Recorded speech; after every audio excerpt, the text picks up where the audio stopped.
Welcome back. Royer from Jersey, aka River City Seal Coating, Petersburg, Virginia. Here to show you the difference between hiring an amateur and a professional.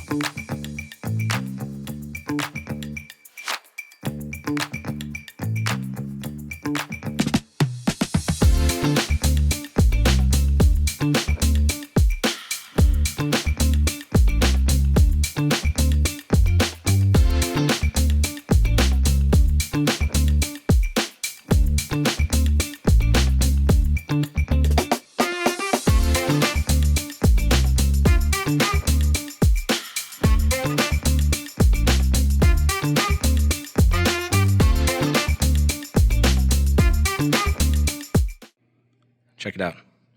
From gymnasium to brand new space, just like that. All in a few days' work. All right, what happened here? Great question. A few weeks ago, maybe a month or so ago, customer hired a contractor and asked them to come in, grind the floor, and install a new epoxy coating system. They wanted blue, so they hired this contractor. Contractor came in with some rinky-dinky toys, came in with some rentals from Home Depot. Looks like it was a 12-inch planetary surface grinder, planetary surface grinder, just a sander. Basically said the contractor came in with a sander, and about halfway through, they were realizing after multiple passes with the sander and absolutely nothing coming up, they came to the conclusion that they hired the incorrect contractor, coupled with the fact he wouldn't put plastic over the doors, and yeah. So after watching a few of our YouTube videos, they came to the conclusion to call us, and so here we are. We are here to clean up this mess and absolutely transform this floor. So this is kind of what we're left with here. Barely, not even the white cap. You guys know what we like to see. I like to see the white cap. I'd like to see this epoxy completely removed. You're not going to be able to see any of this here before, after we run our machines over this here. A couple different toys out yonder. I'll show you those in a second, how we're going to be doing everything. So once we get everything ground down and the white cap exposed, I'm telling you, it's going to be a lot of repairs here. Boom, boom. I think they played bocce ball here. There's going to be some divots, some holes. I'm counting hundreds of these. I am kind of nervous here to open up the floor like a can of worms. You never know what you're going to get. So yeah, after we open up the floor, probably going to be a lot of repairs that have to be done here. So get the floor ground down when you're coming through with the edge grinder like we always do, all the way up to the edge here. Get everything cleaned up, nice and tight. Little punching bags here. Hi. Oh, I still got it. Yeah, nice and clean. After that, we're going to be doing tons of repairs here. I'm going to be using my Shotblaster today. I'll show you the difference here. I'm going to walk you through a little bit different machinery that we're going to be using today. Big boys here on this project here. Yeah, Shotblaster is basically, it's a machine that we run over the machine floor like a big vacuum, and it shoots steel pellets on the floor and vacuums them back up, separates magnetically the pellets from the dust, and recycles them. So what's really good about that is when you grind, you're going to be grinding kind of over, just flossing over the surface, not glossing, but grinding down, and this little divot might sit below the grinder, and so what Shotblasting does is it will go in there and it'll surgically clean, blow it out, brand new, and you're going to see little craters all over the floor. So that makes it really simple to repair and do the crack filling, because obviously the floor are completely exposed. There's no more, we don't have to vacuum after we shot blast. It cleans everything to a completely surgical level. So after we're done shot blasting, no vacuuming. There's not going to be any residue left behind. So we're doing this in 2 phases. This weekend, we're going to be doing the grinding and repairs. The following weekend, we're going to be doing the epoxy system. So it's a community center. They have a lot of foot traffic, a lot of tables in here. So we're going to leave it open during the weekday. So even after we grind, even after we vacuum, there's still going to be some slight residue on the floor if we don't shot blast. So instead of tracking all that stuff through the new LVT, they got carpet, doing some renovations here. Opted to shot blast. A little bit more work. Didn't charge them for it, but after seeing this floor and what I need to have happen and the guarantee that I need to have for these guys, I'm going to do it the right way. So we'll see how it goes. It could go either way. I have bought specialty diamonds from LDL Tool. It's a new supplier right here. No more Sace. Chase with Sace. It used to be fun to say. Chase is now with LDL Tooling, and we have specialized wolf claw diamonds that we have on the bottom that we can change on the bottom of our grinder to get all this epoxy ripped up and removed. But I want to shot blast it first. I think shot blasting it should take care of all this. I don't know. I might have to go really slow. I'm gonna run the machine on it and see what it looks like. So I might shot blast, I might grind, it might be a grind, and then shot blast. I don't know. I don't know how this is gonna go here. Gonna have to play it by ear. So let's see if the guy's got everything out yet. Yeah, let me walk you through here. All right, tools of the trade today. Here, I don't have my I'm gonna put my phone a little bit closer. I lost my little mic here. It's at my house somewhere. All right, a little disorganized out here. So we have specialized wheelies. These are the wheels that we put on the hoses here. Help drag across the floor. Little cables. All right, this is the Shotblaster. This is a new toy. It's not new. This is this bad boy has been a game changer for me. It's a brand new, probably like 41,000, 42,000. You're basically wheeling around a Honda or a new car. So you got to be very, very careful with this. It's an absolute monster of a machine. So the way it works, a little filter right there. You fill it up with these little shot pellets. Let me show you. Ooh. Sometimes you get a little ring, you blow out little, we did a place up in Jersey, they made jewelry. Is that gold? I might find gold. I might separate this. This might be gold. I might be gold. I don't know. I might be just shot blasting and looking for gold for the rest of my life. But long story short, it separates the dust and the shot and then filters it out right here. So it cleans all the chunky stuff out here. So yeah, it comes out here and it shoots at a very, very, very high rate of speed. These steel pellets on the floor, and then cleans the concrete. It's like basically shotgunning the floor, and it sucks it back up. Comes back through the hoses that we have attached here, and I control everything yonder way like this. This is a basically, I don't know, it's like an RC toy. And I open the shot blast like this, you control it like this. So I'll do a better layout of a rundown once I get it up and running here. All right, this is my vacuum. This is a Blastrac. Definitely one thing you need. Oh, perfect, it's right here. Is this recycling? It's gonna be recycling. Oh yeah, we'll clean that out. I'll have to empty that out. I didn't consider dust containment, dust management. When you grind and when you shot blast, there's gonna be a lot of dust generated. So we always have the contract or the client provide either dust receptacles, a bin, a trash can. I completely dropped the ball and I forgot to even mention it. Haven't done a commercial one in a minute, so no big deal. This gets sucked up, dust comes out the bottom here. We change it. We have two of these little bins right here. It makes things a lot easier so it doesn't slow us down. Ergonomics, baby, ergonomics. So as one comes out, we're able to switch one back in and continue the process. And yeah, this is a monster. This is keeps everything pretty much dustless throughout the system. And this is my HEC. This is the grinder. You guys know what this does. This is the HEC 800, 900 pound surface grinder. Grind the floor. We have specialized tooling. I have it show you that in a minute in the back of my truck here. Once we get rolling, my trailer right there. You've seen that. You've seen that. We're taking off the door because it doesn't fit through the vacuum. And this is a generator, 480 kilowatt Doosan Whisper diesel generator. She's a beast. I could definitely power this facility. Was that a regular? Oh boy. Let's talk. All right. Is that coming out? Is that good? No problems? Huh? This is hard. I know it's hard. I use it, but this is maybe this is Barreno. I don't know. All right, we got to figure out the storage situation because I don't think my vacuum is going to sit in here. I think I got an idea. We might need to take that. Look, we might need to take off the top of the vacuum and bring it in sideways and then put it back on in here. I think the problemo is. Okay, check it out. Yeah. Just so you guys know, every time you do a commercial, take measurements. This is very important. It's a lot of behind the scenes stuff. Take measurements of the doorway. So in theory, measure from here. This isn't your width. This isn't your true width here. This is your width. It's from here, so you're adding on an extra inch, 2 inches there. So if we take this top off, we should be able to swizzle it through. These are just 4 screws. Yeah, we'll get it in. Look, I'm telling you, let's take the top off. I know that for a fact this will get in. We'll take the top off. No, it's this one. Do you want to bet? How much? $5. All right, let me put my phone down. I'm going to win some money here because I'm going to prove this guy wrong. I know doors. They have to be a certain width. I know for a fact that this will fit. I'm about to win some money. Sometimes you got to be the boss. If you don't come up with a solution, guys, keep it on the track. It's very expensive. If you don't come up with a solution, like, watch. All they had to do was take out the chamber. All they had to do is take out the chamber. I guarantee you it's going to fit. Careful, George. George, stop. Look, George, right there, puppy, right there. Oh, my God. It's too much money, man. Push con huevos, niña. Oh, look, it's going to fit. Push con huevos with sucio pantalones. Vamos, push. Okay. Push, George. Push. George, push. Push. Push. 1, 2. Push. Careful. We see. It's okay. It's just a chain. Hang One in. more time. Push, George. Oh my God, it fits. Huh? Is it gonna fit? Carlos owes me $10. Take it this one. Carlos owes me $10. Say thank you, YouTube. Thank you. Yeah. Only f***ing gringo. Yeah, solamente. Unbelievable. I swear. Unbelievable. All right, here's what we're gonna do. Alrighty, shot blasting machine has been initialized. All right, kind of give you the rundown earlier. This is basically it. Dust gets sucked up through there to that dustless vacuum system, and it gets powered via the same thing.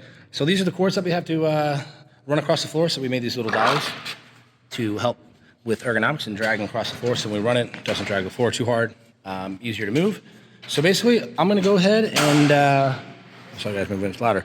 The methodology with this, here's shot blasting it's a different beast here. So you only have a certain amount of hose that you can work with. So you have to be very efficient and ergonomic and plan ahead on how you're gonna run your pattern. You're gonna stretch it out. I usually go around the perimeter a few times, basically enough to where I can almost put my, you'll kind of see it hopefully on video, but I'll go around the perimeter one time, few or 4 or 5, maybe 5 or 6 times, enough to build my width so I can start to run down the other direction. So we'll see how it goes. But what's tricky with this, sorry, it's a little loud. The suck tape's trash, doesn't stick. You don't want to tip the machine. If you take the machine too far over and you stretch it out and you're not paying attention, and all of a sudden your machine is going kind of halfway because it's at the max extension that it can on the hose. And it's a very sketchy situation. It's a very expensive machine, and if it starts to tip over and fall on this thing, fall on the other panel right here, this electric, it's a brain, it's very expensive, and you just gotta really pay attention to your workflow, if you will. So I got the machine set up in the middle, so I'm pretty much hopefully just be able to kind of do big stretches and work my way in a circle, dance around. Not exactly sure where I'm gonna set up the tripod. But hopefully, knock on wood, knock on concrete, anything, this should expedite the process here. I'll know shortly. You can get different size shot for the different type applications. I just scratched my knuckle again. I keep hitting that one injury every time. There's bigger shot, smaller shot. I think this is like a medium size. I forget how I think it's a mixture of both. You kind of see I'm definitely running the blend in there. See how it works.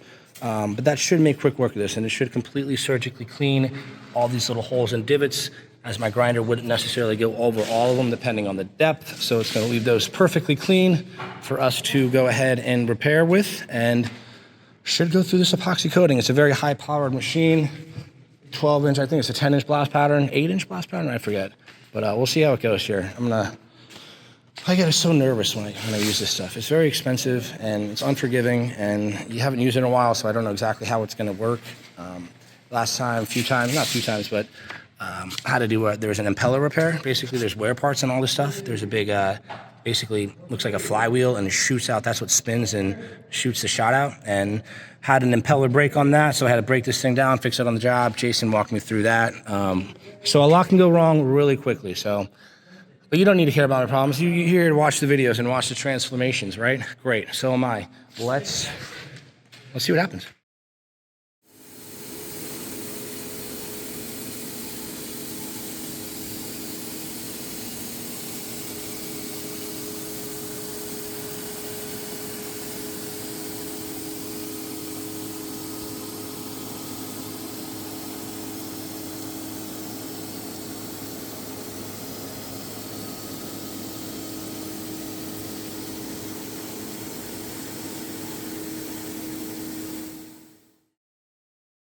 Alrighty, mission successful. All right, this is it. This is literally the difference between a Mickey Mouse grinder and an actual piece of machinery. So this is perfect. Literally no dust. It's a little bit, and it's everything surgically level clean. You've got all the imperfections cleaned out. So you obviously got the CSP that makes it a little bit rougher than, depending on the size of shot that you use, a little bit rougher than the CSP of grinding.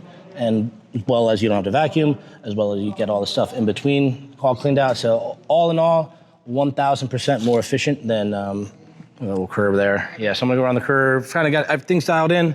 My speed, you gotta go at the right speed. Gotta get dialed in. So it's been a minute. Other than that, it's definitely, I'm gonna get some Red Bull because it's gonna be a slog. This is, look at this. I mean, this is what, how many times do I have to go over the floor? hundreds. Sometimes you just get like completely overwhelmed by the size of the floor and just you're like, oh my God, but one step at a time, 1 foot in front of the other, and just take it slow. But yeah, this should definitely speed it up. And my tripod sucks. I'm not sure I'm gonna put it. I don't know, we'll figure it out. But that's what we wanna see, folks. That's exactly what shot blasting does. This is the difference between, I'm gonna come over like one more time. Oh, that's when I first started. I was getting it dialed in there, but beautiful, beautiful, beautiful.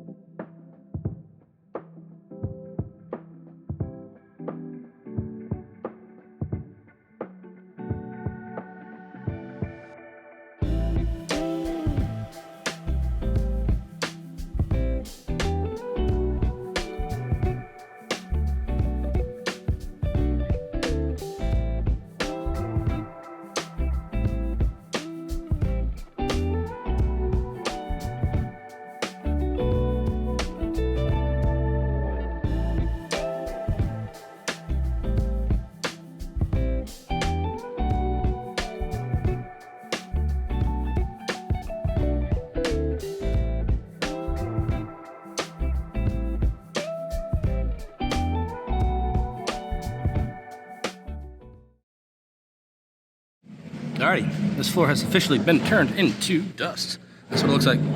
Fine, like baking powder. It's really important to get your workflow on this shot blasting. It's been a minute, so getting hoses all coagulated and tripping up into each other and the hand grinder, and we've been dialing it in, to say the least. So, but so far so good. It's perfect. No dust. We got all these little boogers coming and fill. Shot blasting makes it so much easier, but a little bit easier if once you get dialed in, and it takes minutes to get dialed in. Excuse me. Gotta edit that out. Yeah, let's get the tripod set up, do that.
Alrighty, phase 1 in the books. That was a labor of love, folks. That was a lot of trabajo on this one, a lot of work. Inch by inch, we got it done. It took a minute to get things dialed in here in terms of got the machine dialed in. It's been a minute since I used it, so I had a little bit of an issue. I'll show you that in a second, where the shot was basically sitting a little bit too far down on the neck for too long, and it kind of compounded. Just it was not releasing shot at a high rate of speed, and got it dialed in. My rubber little boot broke through there, and how to duct tape it, MacGyver it, but we got it done, folks. We got it done, and that's all that matters. Improvision. So yeah, this is it. This is what you want to see. We are down to the aggregate. This is a surgical level clean. Barely any dust, no dust. Like the customer's really worried. I'll show you a text. He was worried about the dust. And what dust? What dust I say? So that was a lot of work. It is 7, 8 o'clock right now. Hour 14 for me, 13 for these guys. We're gonna get everything packed up. Tonight, while they're doing this, they probably like an hour or so to get everything put away. I'm gonna show you how we crack fill. This is it. Pay attention because I'm tired and it's only gonna happen once. All right, so CFS, concrete, this is part B, just trust me. Get out of here. Part A, part B, CFS, fast set, repair. This is a 2-part poly crack fill, 1-to-1 ratio. You add however much you think you're gonna need. In my case, I'm gonna need a lot of it here for some of these repairs. So I usually go 100 to another 100, so 200 total. Mix part A, part B, mix it in there, shake a and then get it out. You're gonna fill it up, shake it, and then you go through, and you got like 2 minutes, 3 minutes, maybe at most, depending on the humidity and the temperature and so forth, science. Get it out into those holes, imperfections, come through. These are good candidates. I'm not gonna go crazy level, which is nice. This material, you can coat right over this metal stuff. So we're gonna fill it up a little bit higher. I'll probably sprinkle some sand in there, just to give it a little buffer. But you gotta make a bad day with the grinder right there. I know. So yeah, go through, fill all this. These are good crack right here. This is gonna be a good candidate to get the material out of the ketchup bottle with. And yeah, I'm not gonna go super crazy with it. We're not doing a neat for. We're gonna be doing an epoxy primer, intermediate coat, flake, and then a top coat. So it's gonna hide a lot of these imperfections, especially with the intermediate coat and then the flake on top of that. Like, you're not gonna see pretty much anything realistically. But I'm OCD and stuff like that. You wanna get filled. Look at that. Just grinding. If you ground that hole, it would have just compounded down in there. Shotblasting shoots it, cleans it. Nothing in there. Nothing in there. You love it on commercial jobs. I actually have a bigger Shotblaster. There's one like a 12-inch pattern. You can right on one. I'm getting there, folks. Getting there. So yeah, other than that, I'm gonna get this filled up. My guys are complaining. That's what we're gonna work a little bit longer. Get it while they're getting good, folks. Get it while the getting's good. All right, so I'm gonna get this mixed up here and show you how we do it. All right, let's get this out. Get this out. It's cooking, baby. Go through. You gotta work quick. Gonna fill hundreds of these babies. If they don't get the joint, if you don't get the material out quick enough, it starts to congeal. It's already getting super warm, and it basically ruins your ketchup bottle. And these guys are kind of hard to find out in the wild. I'll switch my zoom here. All right, get it up here. Good candidate there. There. Sorry, this angle might not be the best. But we're gonna go through, get these all filled like that, just like that. Squirt it out, get it out of the tip. And within 20 minutes, that should be dry to the touch. So I'm gonna fill up one more. I'm all sticky here, so I don't know how to do my camera. I gotta get my tripod. I'll make my tripod. You got the gist of it. You'll see the gist. Bye.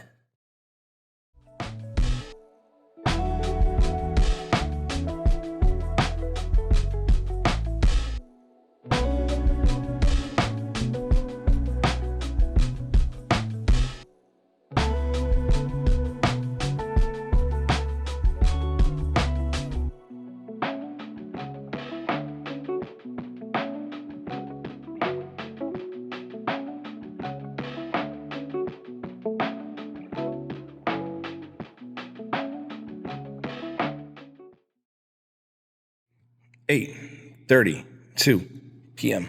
That's it. Got 98% of the spalls fixed here. That's what it looks like. Dries to a nice gray finito. And guys are gonna come in tomorrow. I'm not sure I'm gonna be here. I'm 90% I am not gonna be. I'm not coming tomorrow. Guys are gonna come here with a hand grinder, get this all touched up. You don't want to see that part. It's boring. They're gonna come in one more time and go bzz, bzz, bzz, bzz, bzz. Because you gotta scratch this stuff. You can't leave it as is. Gotta scratch it one last time before you. But to give you an idea, that's a lot. That crack fill does a lot. This is a 4,000 square foot facility, and I used about half. I'll put the calculations like here, But to give you an idea, this is a lot of repairs. This part is odoriferous. You want to get out of here. You don't want to be in here too long. Stuff get you high. All right, so yeah, this is this weekend. I'm going to document this part here, and then we'll be back the following weekend, and we're going to be doing the primer, intermediate coat, flake, sea mist, and then a polyaspartic top coat. So thanks for tuning along, folks. I'm officially tired. It's Saturday. I'm going to the pool tomorrow. Bye. Alrighty. Weekend number 2 starts now. All right, that's it. This is the results of a lot of prep work, a lot of shot blasting, a lot of repairs, a lot of TLC for this community center. And we're here to give them the floor of their dreams. All right, in case you missed it, you skip into this part, shame on you. Go ahead and like, subscribe. Got everything prepped out. Attention to detail, folks. All right, so last week, had to come in, shot blasted the floor down, completely removed the existing floor. There was a sport coat gymnasium system down, red all over the place. They had playground stencils. They were playing bocce ball all over the place, doing some doinks over here. So came in, completely removed the existing flooring system. You can see the little vacuum stripes. Shot blasted this bad boy down to what's known as the white cap. I was talking to the gentleman today who hired the previous contractor, and after he sanded the floor and explained to the customer that the prep was ready and he was about to install the epoxy system, the customer said, absolutely not, get out of here, you're fired, you gotta be joking, right? Wasn't able to touch the floor, wasn't able to do anything that we did with our machinery. So that's the difference between a professional and an amateur. Got all these little spas filled with the 2-part polyurea crack fill. All the little imperfections, OCD, OCD, OCD, attention to detail. All right, this is the big system here, folks. The Shotblaster. This is all the stuff we're gonna be using today. So we're gonna be using our CFS 2-part polyurea, epoxy primer. This is a 2-part AB. This is a 3-gallon kit, and it's a 500 square foot kit. So 3 gallons makes 500 square feet. This is the primer. Over here is the intermediate coat. So how this is gonna work, my team is gonna go through and we're gonna pre-mix. I'm gonna kind of give you the rundown in 1 second, and basically just work our way across the floor, squeegee, back roll. I've got my spots marked out over there on the wall to explain how far we're gonna get. I'll show you that in a second, because I wanna show you how I would have appreciated a video done if I was just starting, because it's a little bit confusing on these big projects. So this is, again, 500 square foot kit, both of these. So we're gonna start with our primer material. We're gonna come through, and as I mentioned, a primer. Number one, it's gonna be, it's gonna give the floor a solid base to live on. It's a 93% solid epoxy primer. It's going to weep into the concrete further than any other product on the market, and give a nice solid base for the intermediate coat to live on. Once we're done with the primer, like I said, we're gonna squeegee it out, back roll, consistent, and then jump to the next section. And as we work our way, we're gonna finish our primer first, all the way down the floor. So how it's gonna work is, this is a 50 by 50 floor. This is information that I wish was helpful when I first started. So 50 by 50, and we're gonna come 10 feet off the wall. So in theory, my first kit that I mix up should yield me from point A to point B. If I'm over that, I'll know, because I'm gonna be pushing a little bit further past that blue tape right there. If I'm shorter than that, I'll know really quick. If I end up somewhere over here and I'm running short, I know that I need to, one, either start pushing harder and work my material a little bit further on the next stretch to make sure that I get to the next jump. So we're gonna go 500 square foot, 500, 500, 500, 500, 500, 500. We've got 7 pieces of tape. This is a 4,000 square foot facility.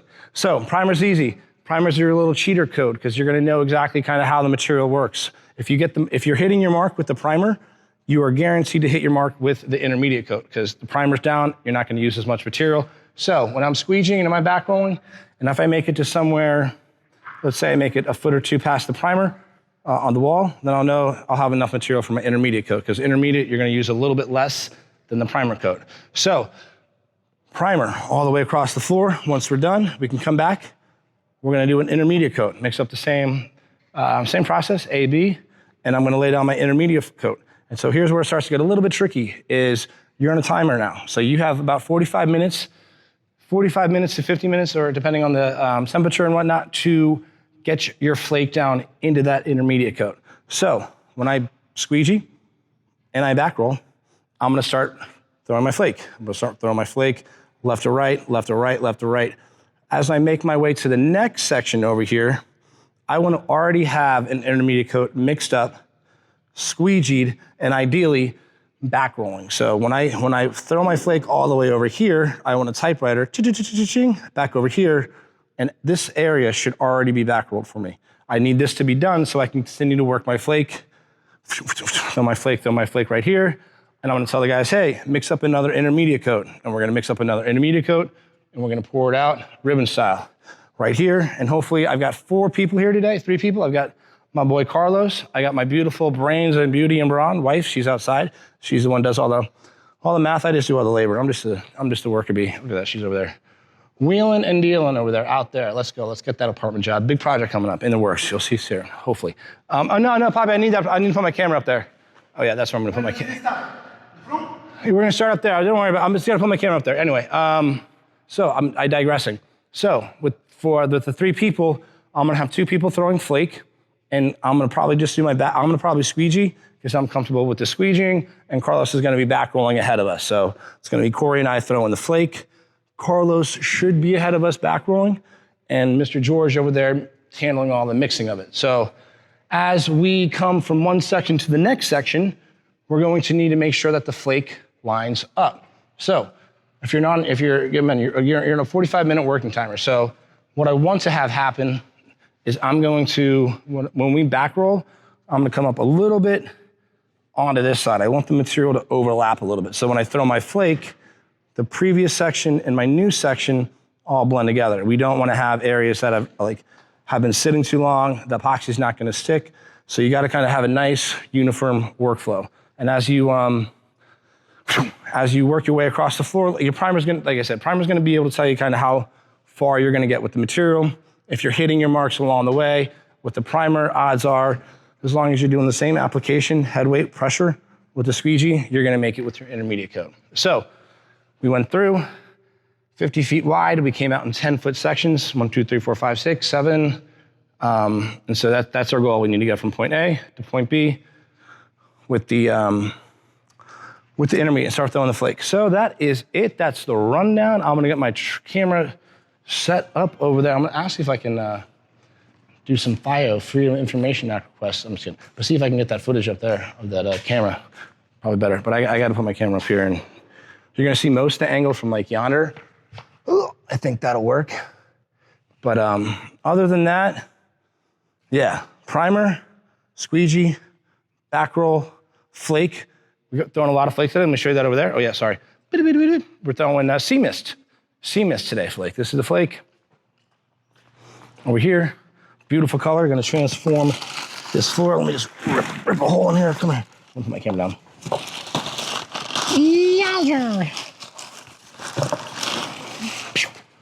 That's it. Very similar to tidal wave. Gonna look a little bit darker tomorrow when we do the Polyaspartic top coat. So, name of the game: primer, intermediate coat, flake. Today, come back tomorrow. We're gonna scrape it, get everything cleaned up, and then do our Polyaspartic top coat. So, hey, honey. Hi. This is my beautiful wife. Everybody say hi. Say hi. You nervous? No. No, come on. You ready to knock this out? Yes. One piece of advice for the YouTube subscribers. Marry your best friend. Oh, that was good. I was gonna say something in business, but she's all lovey-dovey. All right, anyway, let's get the tripod set up, rock and roll, baby. Oh, sorry, I forgot to mention. This is the, You want me to open it? no, the pigment pack. I got one right here. Oh. Sorry, this is so a little bit different about the epoxy that we, or the other kits that we used to use. I'll show you when we mix it up, part A, part B. Show you what it looks like when we mix it up. We're gonna be adding pigment to it. It's got a light gray color. You can choose different colors based on the flake that you use. Customer chose light gray, so we're just gonna kind of mix this in. When we do the epoxy, it's a little extra step, one more step, but it is a little more cost effective for us. So don't forget to use the code Royer saves 10 and save on all your epoxy floor needs from concrete floor solutions. Bye.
Alrighty, scrape and cleanup complete. That's it.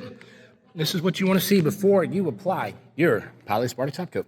So we got to come back through. I didn't film this part because it is literally watching paint dry. I didn't want to waste my battery, waste my data, waste my storage space. So I had to come in and let me tell you how much scraping I had to do. I had to do so much scraping on this thing. I went east to west first because it's a shorter transit time, and then went east to west, north to south, came back in. I went east to west again, and then I went north to south again. Heavy scraping on this one.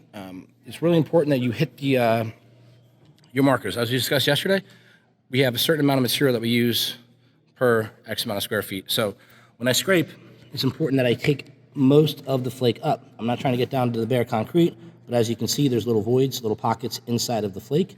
And should I not scrape well enough, and there's too much ridges, the polyaspartic material that we're going to apply, it will sink into the ridges and absorb more than you think you need. So on this size floor, if you're not heavy enough on the scrape, if you're not consistent with your scrape, there's a chance you will run low on material. And that is absolutely the worst thing that can happen on the final process. We're going to type constraint here. This is a community center, so we have it's an active facility where people come in and out. Got 2 weekends to get this done, so it's critical that we keep with the schedule there. So got everything cleaned up, blown out, attention to detail, nice and clean here. My lovely wife Corey is here again today, and we're going to be using this is a CFS low odor polyaspartic top coat. Pause if you haven't already. Jason, Concrete Floor Solutions. Check them out, folks. Best of the best. Don't forget to use code Royer saves 10 on all your concrete floor solution need. All right, so what are we doing today? This is CFS 2C, meaning it's a 2-component. So other material we've used in the past is CFS 1C. It's a singular component, no mixing needed. What's good about that stuff? It's really it's great material. But actually, both of them are really good material, but you don't have to mix anything. So this is a little bit of it's a little bit cheaper, a little bit more economical for the wallet there. And so basically, what we do, we take part A and we take part B. Part B first. We take A, and 2-component means one's a catalyst and one is a hardener. So basically, we put the clear coat in first, part A, part B. Once we mix these two up, we have pot life. What I really like about this material is you have a long working time. So you have probably 45 minutes to an hour to get this stuff out of the bucket, onto the floor, squeegeed, and then back rolled. Whereas the other material, shorter working time, and number 2, all right, so how did we get that? So the old material that we used, the 1C, odoriferous, it has a very high, it's really quality material, but the smell on it is quite stringent. So on a facility like this, where we're going to be dealing with people coming in and out, we've got AC units, It's really important to keep the smell to a minimum. So with the low odor Polyaspartic top coat, this is literally virtual odorless. So when we mix this up and I put it on the floor, I can put my head in the bucket and take a big whiff of it. I don't recommend it, but it is odorless. It smells. You can tell something's there, but it's not as anywhere close to what we used to deal with the 1C, where you know, chemically you gotta some people get headaches on it. So anyway, this is really good stuff for commercial property solutions here. So we're gonna get this mixed up, and my guys are gonna get this. Let's crack that open now, and I'm gonna get my tripod set up here. I'm not sure the filming angle here. I'm not sure if I'm gonna be able to get it up on the corner again or right over here. Probably just get my tripod. So what I'm gonna do is I'm gonna mix up, this is a 250 square foot kit. So I'm gonna mix up 2 kits at once for 500 square feet. So we're gonna take 2 of these kits, put them in a 5-gallon bucket. And like I said, you got 45 minutes working time on this material. You wanna get it out of the bucket sooner rather than later. So we're gonna mix up 2 kits, should equate to 500 square feet. Markers indicating where we need to go, as I explained yesterday. Important to hit your target. So we're dealing with the 50-foot wide building, and we want to come out 10 feet for 500 square feet. So if it's 50 feet wide, we come out 10 feet. This should be 500-ish square feet right in here. So I'm going to pour my ribbon out right here. I'm going to squeegee, I'm going to back roll. And so hopefully if I make it to that part, I know I'm on target for the rest of the floor. Mentioned earlier, if you don't scrape enough, you're probably going to use up a little more Polyaspartic than you intend to. So really important that you scrape consistently and then do your markers. So I have 500 square feet there, 500, 500, 500, 500, so forth. So it's a 4,000 square foot floor. So you want to make sure that I think we have like 350 some odd square feet left additional because of this ramp. This ramp protrudes out, I don't know, like 5 feet. So we're able to, I was a little bit worried about the original amount of Polyaspartic that we had, but due to the fact that we're probably saving, I know we are saving because there's less square footage here, we should be fine. There shouldn't be any issues doing what we need to do here.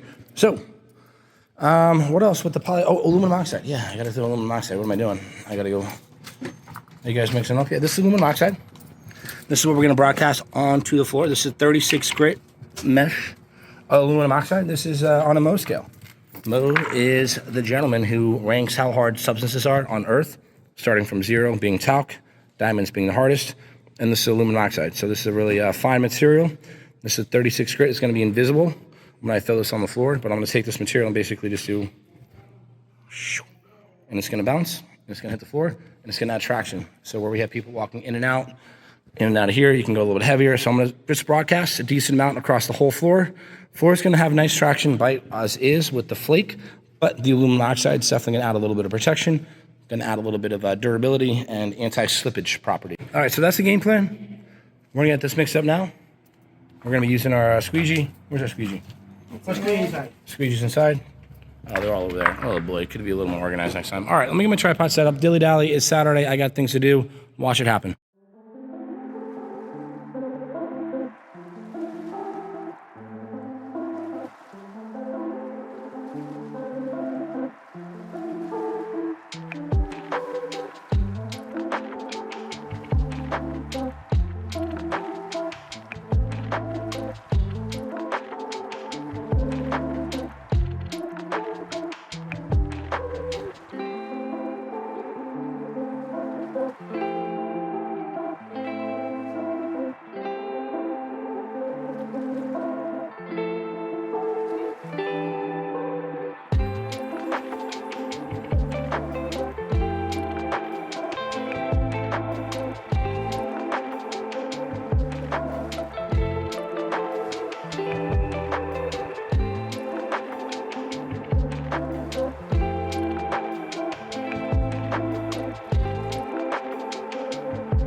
Alrighty, folks. Done and done. That's it. Final results of a lot of labor, a lot of love, a lot of TLC. Polyaspartic top coat has been applied. Floor is now going to be super easy to clean, super easy to maintain, and obviously a lot brighter. Check out the luminosity. 2, 3, 4. You can see all the lights reflecting off the floor. I got to work quick. My socks are sticking to my spikes here. My shoes had sealant on them, so I couldn't do them today. I had to use my sockies. Forgot my concrete coating boots, so not a big deal. All right, in case you missed it, shame on you. We had to come through. We had to completely shot blast this floor down, get it down to the white cap. We removed an existing red coating system that the contractor previously was fired for. They sanded the floor once, and they were about to put down their epoxy system, and the customer said, "Get out of here. You didn't do anything. You didn't even touch this floor. What am I supposed to do with this?" So came in, got it prepped the right way, got the epoxy primer, intermediate coat, and we threw sea mist, flake. A lot of flake on this bad boy, lots of flake on this floor to full rejection. Came back in today, we scraped it, we cleaned it, and this is it. So I gotta work quick, I gotta get out of here. I got a lot to do here after this when I'm done, but I appreciate everybody tuning along. This is what it looks like. This is the difference between a professional and an amateur when you're considering getting your commercial floor done. You guys know who to call. www.rivercitysealcoating.com, and we'll see you on the next one. I'm out of here. Bye.